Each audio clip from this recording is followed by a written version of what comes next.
Friends, as we move on to our next session, which is one of the momentous events of Thane Lit Fest, the man who turns Tata giants into stories that feel human. Big brands, bigger stories. Ladies and gentlemen, I call upon my friend Rotarian Ranish Jaiswal to introduce none other than the brand master, Mr. Harish Bhat.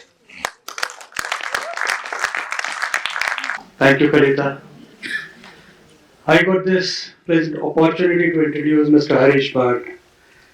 He is a former brand custodian of Tata Sons and best-selling author.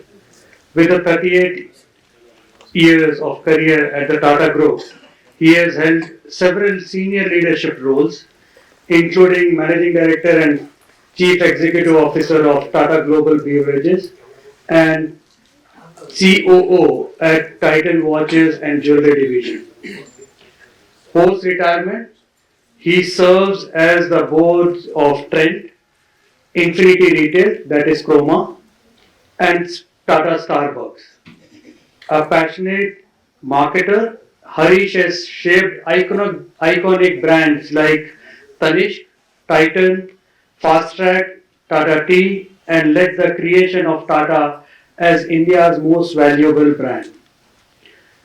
Forbes named him among the world's top 10 CMOs in 2022 and 23, 2 years in succession. He played a pivotal role in the acquisition of Tetley and Titan's jewelry turnaround. An alumnus of BITS Pilani and IIM Ahmedabad, he is a gold medalist and a distinguished alumnus. Harish is a prolific writer and with 7 books, 4 national bestsellers, and columns in leading newspapers. He lives in Bangalore with his wife Veena, a data scientist, and daughter Gayatri. His latest book, Doing the Right Thing, Learning from Ratan Tata, was formally launched at the hands of Mr. Nadir Godrej today morning at Thane Literature Festival. Here I present Mr. Harish Bhat to you all. Thank you. Are you able to hear me, everyone at the back? Yes. You had a good lunch? Yes. So please sit back, relax, and enjoy 40 minutes of storytelling. That's all I'm going to do, narrate a few stories to you. And I hope you will enjoy those stories. But first, up front, I would like to thank the organizers of the Thane Literature Festival for inviting me here. And it's such a wonderful thing to see that the organizing team has brought a full-fledged literature festival to the city of Thane. Let's give them a big, big hand, I think, for doing that. And I hope this Lit Fest continues to grow and grow. Ladies and gentlemen, the subject of my talk today is Ratan Tata, also the theme of the new book that I have written, Doing the Right Thing. But let me go back to the 1990s. In the 1990s, there were 2 cars on the roads of India. There was the Maruti Suzuki, which was designed in Japan and being assembled somewhere near Gurgaon. And the second one, there was the Hyundai, which was designed in South Korea and was being assembled somewhere near Sri Perumbudur near Chennai. Now, Ratan Tata stood up at the Automobile Manufacturers Association of India in the mid-1990s. And he asked the question, why can't India have its own car? Why can't we have a car that is designed in India, that is made of Indian components, that is made for Indian families, that is made for Indian roads, which you know are very different from roads in other parts of the world? And he said, why can't the automobile industry come together to do this? And when he asked that question, he faced a lot of skepticism. People said, India is not technologically advanced enough to make its own car. Making your own car requires a lot of technology. India doesn't have it. People said, this is just a dream. It's not going to happen in India. And the industry did not come together to do it. But Ratan Tata therefore said, if the industry does not come together, we will do it in Tata Motors. And Tata Motors at that time was not called Tata Motors, it was called Telco, as all of you remember. It was a truck maker, it used to make commercial vehicles. It was the market leader in commercial vehicles. You have seen Tata trucks all across our roads. But passenger cars was not its forte. But in Ratan Tata's mind was perhaps the fact that by then India had already put a satellite in space, Aryabhata. Every developed country in the world had its own car. If you take Japan, it has its Toyotas and its Hondas. You take Korea, it has its Kia and Hyundais. You take Russia, it had its Lada. You take Germany, France, England, US, every developed country had its own car. And creating a car, manufacturing a car, leads to the engineering excellence in the country going up. Lots of ancillaries come up, lots of companies come up to make the parts. That was perhaps in his mind when he said, we in Tata Motors will make our own car. And we will make it India's first all-Indian car. A lot of people thought that Ratan Tata was putting good money behind bad. They said this would not happen.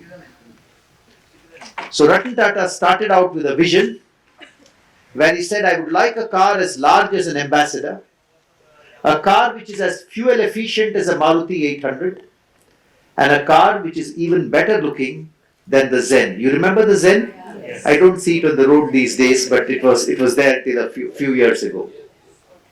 And this was the vision with which he encouraged the engineers of Tata Motors to look at making India's first car. The engineers at the ERC, the Engineering Research Center in Pune, they worked with IDEO, a design agency in Turin, to design the first Indica. When the first Indica was designed, it was a car like no other that Indian roads had seen until then. If you remember the design of the first Indica, today it may look, belonging to yesteryears, but at that time it was a car like no one else had seen in India. People went wow over the design. But there was a challenge. A manufacturing plant for cars is very expensive. It would cost something like $2 billion, which Telco could not afford at that time. But did this mean that Ratan Tata and his team would give up the effort to make India's first car? No. They went round the world.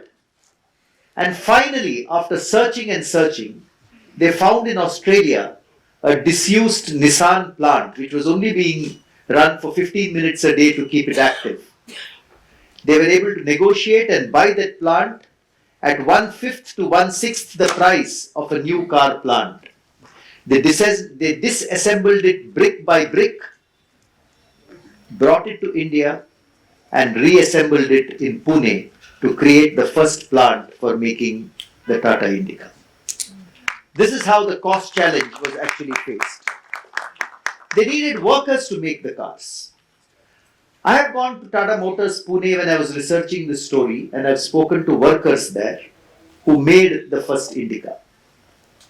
They were all, school educated, SSLC, pre-degree educated people who had come from the hinterlands of Pune. They spoke to me in Marathi. I can understand a little bit of Marathi because Konkani is my mother tongue. I can't speak it that well. Even today, they cry with joy. They say it took them 8 days to assemble the first Indica. Today, you go to the Tata Motors plant in Pune, maybe every 50 seconds there is a car coming out. And they still cry with joy when they say, we made it and we made India's first car. But ladies and gentlemen, that was not the end of the story. Inside a car are about 3,800 discrete parts. All the parts that you see, the steering wheel, the seats, the gearbox, whatever goes into a car. I am not an automobile engineer, but there are 3,800 discrete parts which used to go into a car at that stage. Maybe it has changed today. Tata Motors under Ratan Tata's leadership developed ancillary units to make those 3,800 parts in India.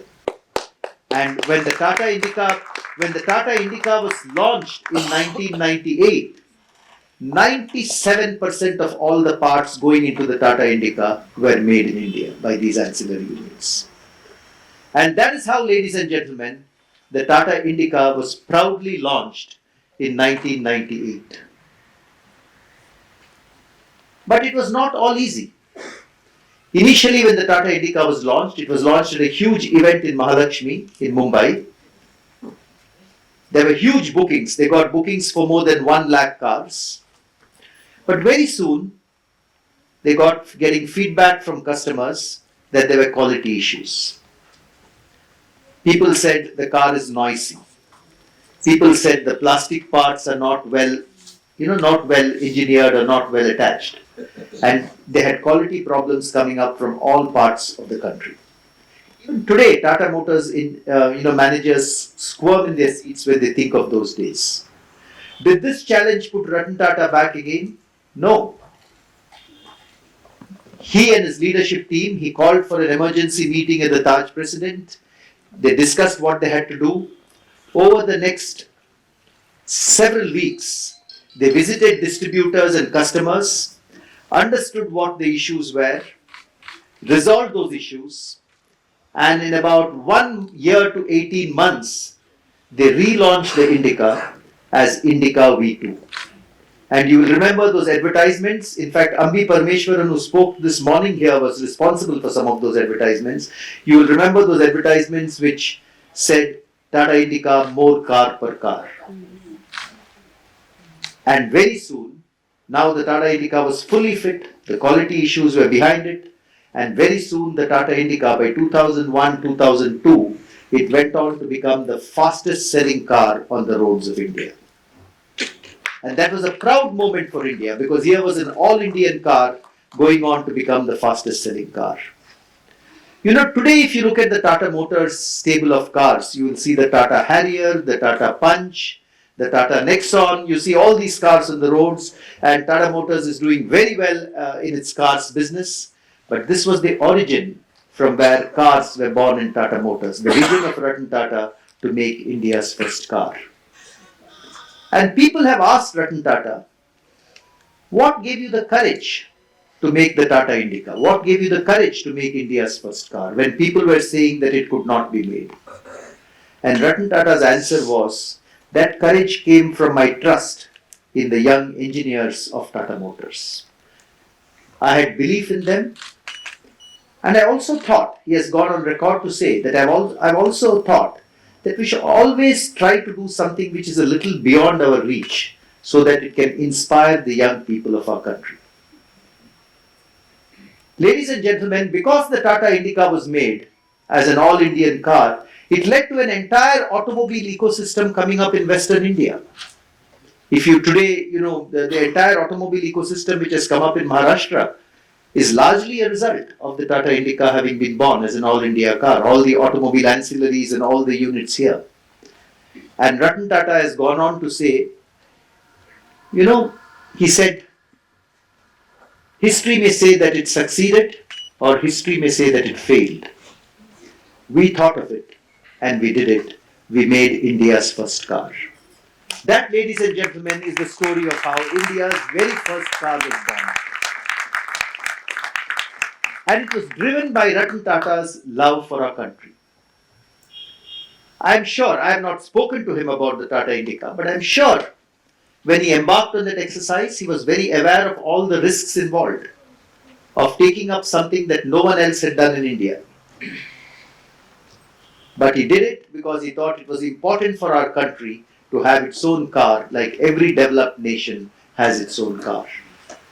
This was one of the things about Ratan Tata that has greatly inspired so many of us in the Tata Group, and in fact so many of us in the nation. And in my new book I discussed other projects that he did because they were very important for India, but the Tata Indica is a good example of that. He would always put the country first. And anyone who met him would come away with his dreams for India.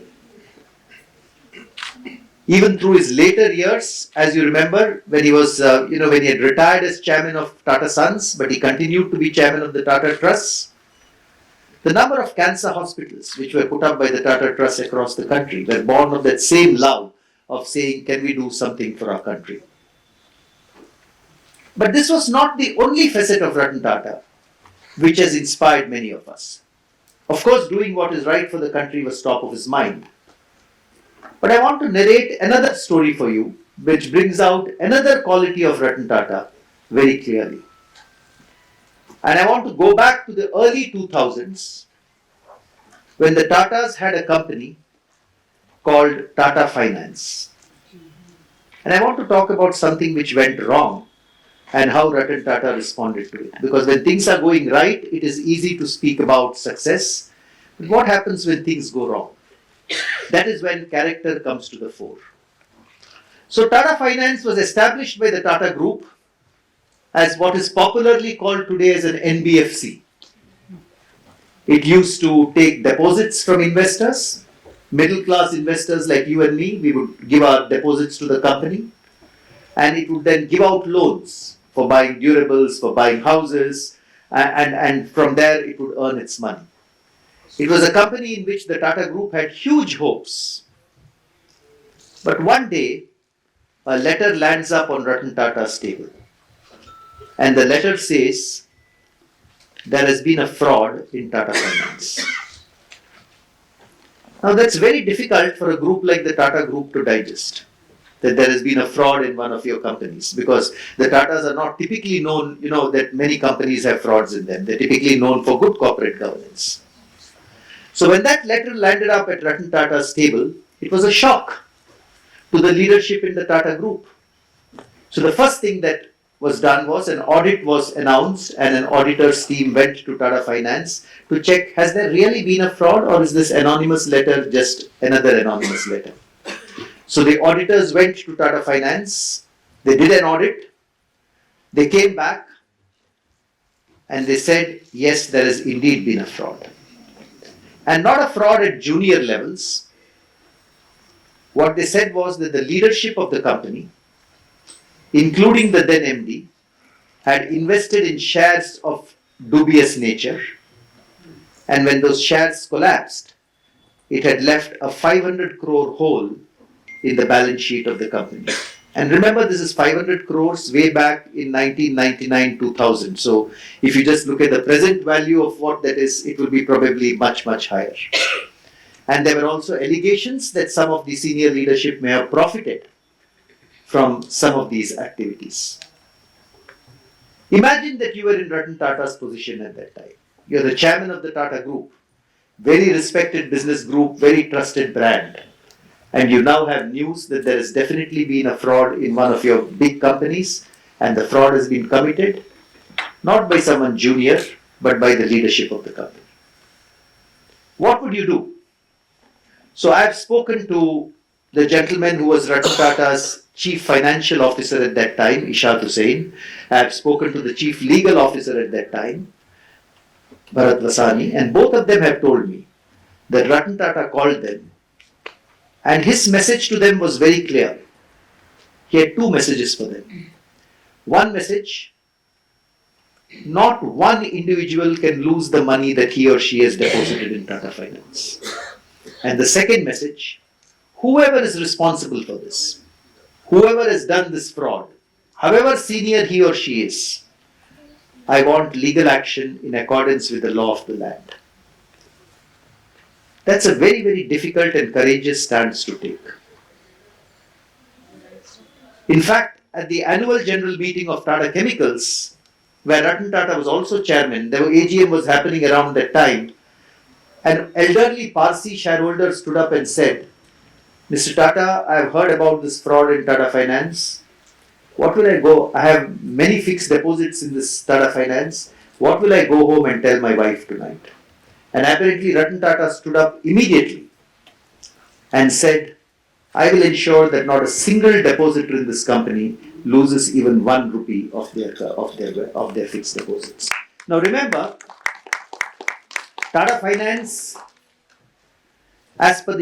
and immediately after that, what he did was well beyond what the law required. Tata Finance, all of you are conversant with limited legal liability and what a company needs to do. If it's going bankrupt, companies can go bankrupt if they lose 500 crores. But Ratan Tata said, I'm not going to stand by legal principles. We have to do what is morally correct. And within the next few days, Tata Sons and Tata Industries, through cash and through corporate guarantees, transferred more than 600 crores of rupees to stand by Tata Finance and make sure that no fixed depositor lost even a rupee of their money. That was not legally required, but he said, that's not my concern. It's morally the right thing to do. In fact, I've spoken to people who worked in Tata Finance in those days.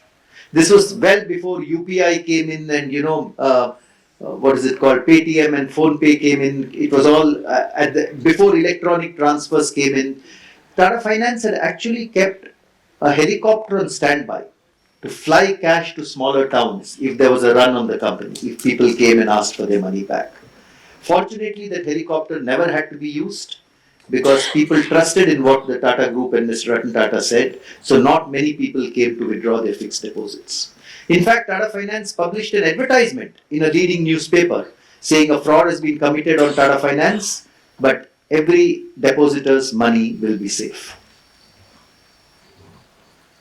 Apart from this, what Ratan Tata and his team also did was ensure that the right legal action was taken against every person responsible for that fraud. Ratan Tata told his chief legal officer, don't worry what level of people have been involved.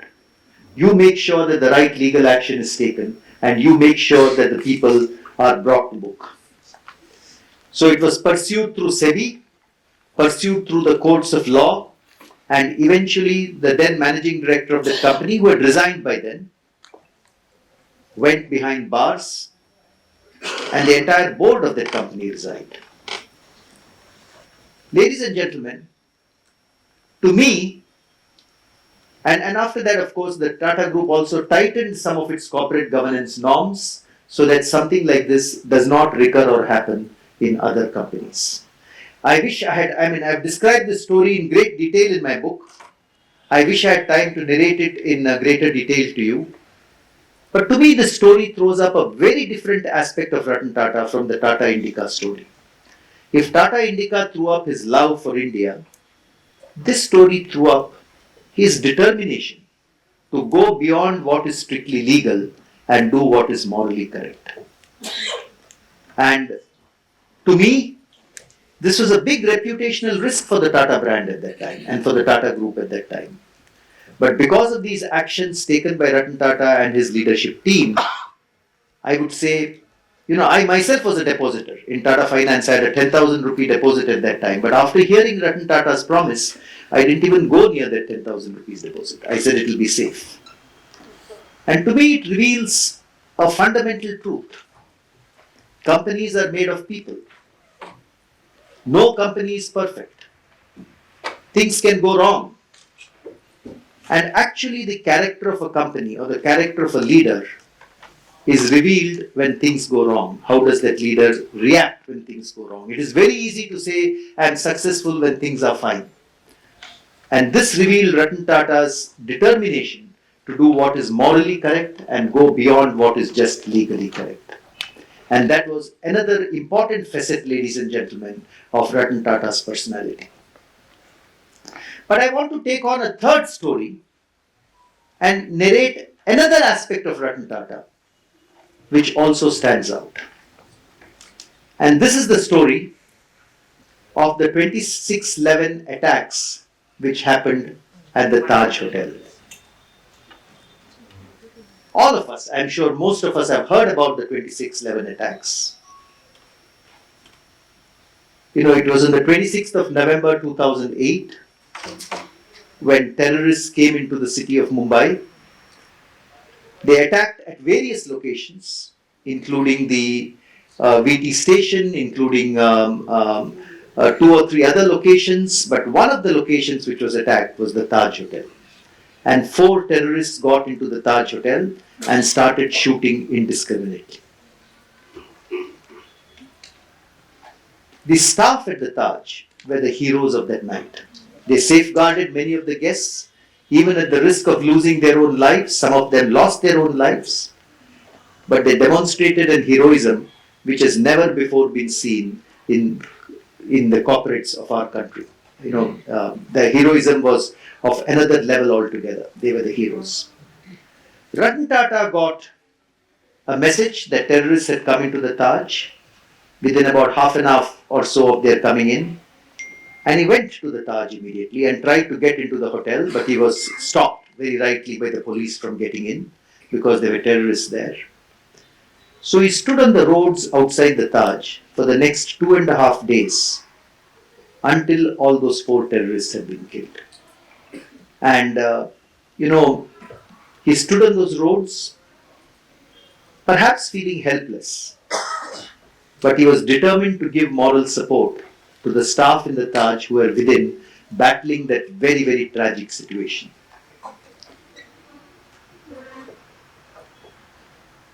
Soon thereafter, he made 2 announcements. One announcement that he made was that this hotel, and the hotel was lying in tatters, I am told, within, so much had been destroyed within the hotel. But after those terrorists had been killed and he went in, the first announcement that he made was, we will get this hotel up and running within a month's time. And on the 21st of December, within a month of the terror attacks, the Taj Tower Wing began operations once again. And Ratan Tata famously stood at that inauguration and said, we can be hurt, but we cannot be knocked down. The Taj has stood for 100 years and will stand for 100 years more. And it stands until today as a defined symbol and a symbol of courage. But he also did something else. He also said that we will set up a fund to help people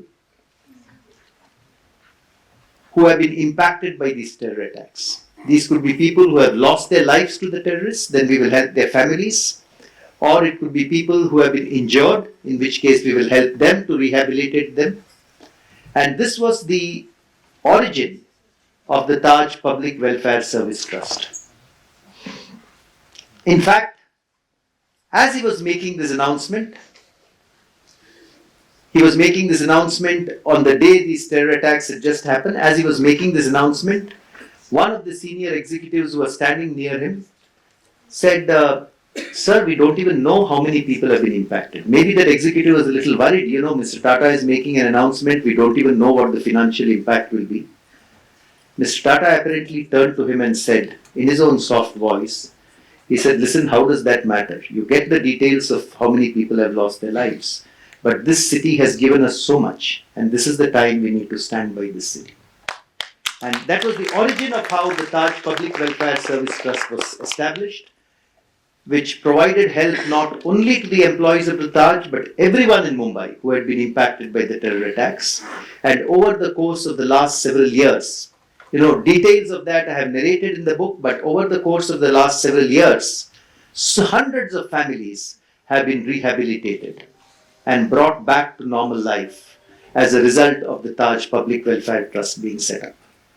Ladies and gentlemen, if the Tata Indica story revealed Ratan Tata's love for the country, if the Tata Finance story revealed his desire to do what is morally correct, even if it is more than legally right, the Taj 2611 attacks brought about, revealed another face of Ratan Tata, the face of care and compassion.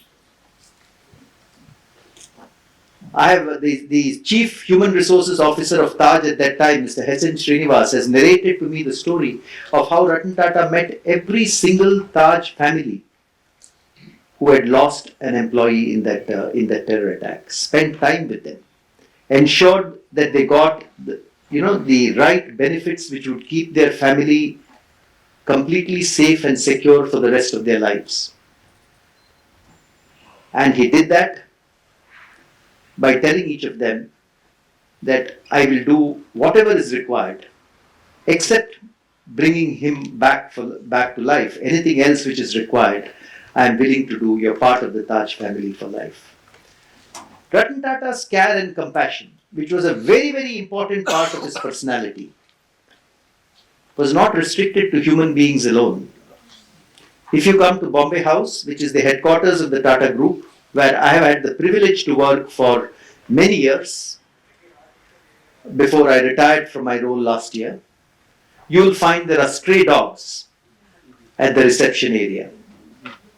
And actually, when Bombay House was remodeled, there's actually been a kennel that has been created for stray dogs. Probably, I don't know of any other corporate headquarters which has a similar kennel for stray dogs on within the building itself. But Ratan Tata was very dedicated to the cause of animals and dogs. To the extent, I was told one day when he was walking into Bombay House, every morning he used to come into his office, he would glance at those dogs. One morning, a busy morning when he came into Bombay House, suddenly out of the corner of his eye, he noticed that one of those dogs was perhaps not feeling well. As soon as he went to his office, he called his assistant and said, "Listen, I think that particular dog is unwell this morning. Can you please immediately call a veterinary doctor and ensure that the dog is treated?" And only after he was satisfied that the right action had been taken did he get to his normal work. Now that may be a very small human incident, but it still reveals the character of a man who wanted to do something for these animals which could not speak by themselves. In fact, one of the last acts of setting up an institution that Ratan Tata did before he passed away in October last year was the setting up of the Small Animals Hospital, which is a 200-bedded hospital with all facilities for the treatment of animals. And that again, ladies and gentlemen, brings forward to me a very, very important part of Ratan Tata's character, which is his care and compassion. But I want to close what I am saying by talking about one more aspect of Ratan Tata, which was integral to his personality. Ratan Tata would always tell the people who worked with him, when we interact with others, it is important to respect their dignity. It is important to make sure that no person feels insulted or no person feels smaller than who we are when we are speaking to them. And Ratan Tata would do that meticulously. People would speak about, how graceful he was in his interactions with people. One of my colleagues in the Tata Group is the current Chief Legal Officer, the General Counsel of the Tata Group, Siddharth Sharma. And Siddharth Sharma was earlier an advocate in the Supreme Court and also advising the Tata Group on many issues. He tells me a story of during the pandemic in 2021, all of us were working from home, at least many of us were working from home, and Siddharth Sharma had gone to his native place, Chhapra in Bihar. And then his wife came from a place very close by, Madhubani, which is on the border with Nepal, I think, between Bihar and Nepal. And Siddharth Sharma was there in Madhubani when he got a sudden message that Ratan Tata would like to do a video call with you. And he got a link, it must have been a Zoom link or an MS Teams link to do the call. So Siddharth Sharma from Madhubani, 5 minutes before the time of the call, tries to log into the call. But because of the way the network is in Madhubani, it did not function and he could not immediately log into the call for Ratan Tata's call. So he was getting very anxious because on the other side is the chairman of the largest industrial group in the country, Ratan Tata, waiting for the call. And here he is in Madhubani, unable to log on because kuch network ka problem ho raha hai. So Siddharth Sharma got very anxious and said, "What will Mr. Tata think of me, that I am not able to log into a call?" Finally, after trying for 10-15 minutes, he is finally able to log into the call. And he was very anxious. He didn't know what Ratan Tata is going to say. Perhaps he is going to face some firing from him or whatever the anxiety in his mind was. But he sees, as soon as the call starts, that Ratan Tata is sitting very calmly on the other side of the video. And Ratan Tata tells him, "Siddharth, is there any problem you're having? Because if there is a problem, we can postpone this call to another date." So Siddharth Sharma says that was such a kind thing for him to say. Because if he had not said it, for that entire duration of the call, I would have felt anxious. What is Mr. Tata thinking about me? But by saying those few words at the beginning of the call, he was able to relieve the tension. Mr. Tata was able to relieve the tension and take it away. And Siddharth says, you can't imagine. He might have mentioned those one or two lines, but you can't imagine how much they impacted me. And he says Mr. Tata was always like that, always very graceful. In fact, if he would call for a meeting, he would ask whether you're available. If he would call for a meeting on a weekend, he would actually inquire, is it okay to do this meeting over a weekend? And Siddharth says he was one of the most graceful people whom I've interacted with. And he says it's easy to talk about these things, but it's actually very difficult to practice this. Very difficult to practice respect and dignity for other people every time that you speak to them or every time that you interact with them. So, ladies and gentlemen, I'm running out of time, but I wanted to tell you that these are the reasons why Ratan Tata is not just respected, but he is admired, he is adored, and he is loved. You know, he did extremely well as a business leader. When he took over in 1991 as the chairman of the Tata Group had a turnover, a revenue of about $5.8 billion. When he retired as chairman in 2012, the Tata Group had a revenue of $100 billion.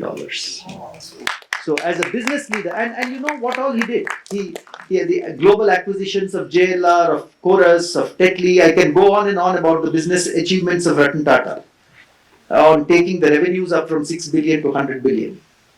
But if that were his only achievement, he would be respected for sure. But he is admired and loved as a person because he believed in doing the right thing. He believed in doing what is right for the country. He believed in doing what is morally right, even if it meant doing more than what is legally required. He believed in respecting people, being graceful to people, working with people with dignity. He believed in care and compassion for people. And those are the attributes which leadership really requires. That is what makes a leader great. That is why when Ratan Tata passed away in October last year, millions of people in this country felt a sense of personal loss. I went to NCPA that day, where his body was kept.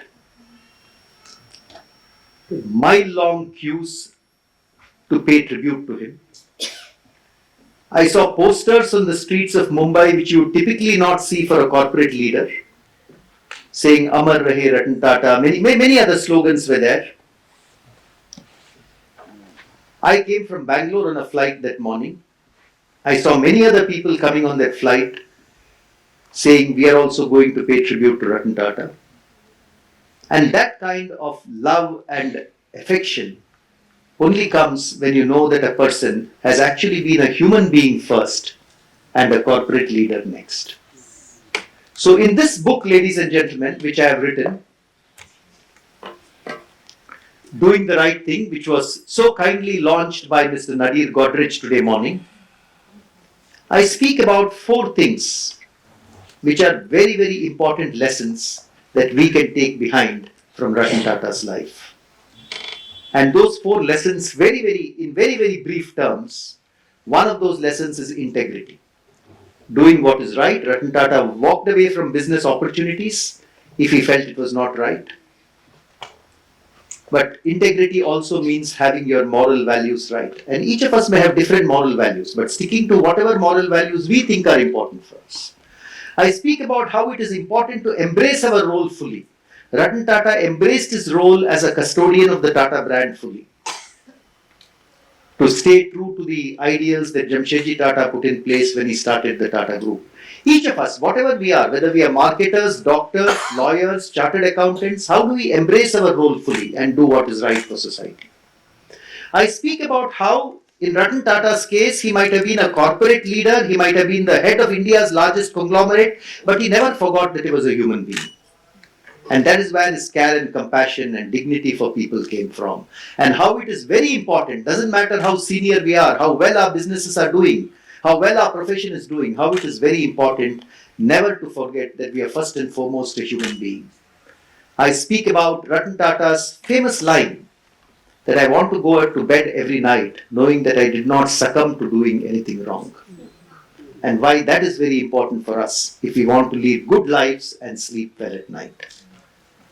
So this is a book which has been a labor of love for me to write. It's taken a year for me to research and write this book. And I hope some of you who will decide to read it will also find in it beautiful stories about Mr. Ratan Tata. I have narrated 3 or 4 to you. There are more than 30 or 40 stories in this book. But you'll also find a few lessons that we can take into our own lives. Before I finish, I should also mention to you that there is one very special story in this book. I am not going to narrate the story here, but you know the convener of this Lit Fest is Mr. Atul Bhide, who is also a member of the Rotary Club of Thane Hills. And Mr. Atul Bhide narrated to me a beautiful story of his interaction with Ratan Tata and how Ratan Tata kept a very a commitment that he had made. And actually, he was very emotional when he narrated that story to me. Maybe it is many years now have passed since that story has happened. So I'm not going to narrate that story here, but it's a story of how a person in Ratan Tata's stature was able to keep every commitment that he made, despite all the hectic schedules that he had. So for those of you who know Atul, I think that story may have more personal, what should I say, more personal impact and a more personal relationship to all of you when you read this book. So with those few words, ladies and gentlemen, I just want to end by saying the title of this book, Doing the Right Thing, comes from a quotation by Ratan Tata. For an in-house Tata magazine, he was once asked, what is the legacy that you want to leave behind? And normally he avoids that question. What is the legacy you want to leave behind? But in that particular question, he responded saying, I have never thought about it, but I hope people will remember me as a person who always tried to do the right thing. And I think all of us, and that is where this title comes from. And I think all of us in our heart of hearts also want to do the right thing in our own lives. And hopefully this book and the stories it contains will give us some directions to do that. Thank you very much for giving me a patient. Thank you, Mr. Harish Bhat, for turning Tata's legacies into stories we can all relate to and enjoy. First thing I'm going to do is go and book my copy with Bargain Book Hut, and I request you all to please do the same. Truly inspiring. May I request President Samir Lamaye, Ms. Sujata Jadhav, and Convener Atul Bhide to please come on stage and present a small token of our gratitude.